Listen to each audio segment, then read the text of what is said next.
মা মাটি মানুষের স্লোগান দিয়ে যে দলটা 2011-তে সিপিএমকে তাড়িয়ে বাংলার মসনদে বসলো, সেই মা বোনেদের আজকে সম্মানটা কোথায়?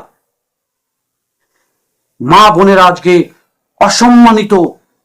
দর্শক, বিগত দিনে যেটা দেখলাম, তৃণমূলের এক নেতা এক পুলিশ আধিকারিকের স্ত্রী এবং মাকে নিয়ে যে অশ্রাব্য ভাষায় গালিগালাজ করলো, তৃণমূলের থেকে আমরা কিন্তু তার সঠিক উত্তরটা পাইনি।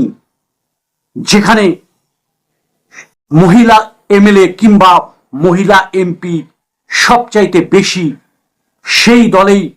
সেই দলেরই একজন নেতা আজকে মা বোনদের সম্মান নিয়ে যেভাবে ছিনিমিনি খেললেন, তাতে কি তাকে দল থেকে ছুঁড়ে ফেলা উচিত নয়? আজকে তৃণমূলের সুপ্রিমো তিনি একজন নারী, তাহলে কেন আজকে বাংলার মা বোনেদের এই অসম্মান? দর্শক, প্রশ্ন কি উঠবে না? তাহলে কি তিনি কি দলের থেকে উপরে, দল থেকে ঊর্ধ্বে নাকি তিনি?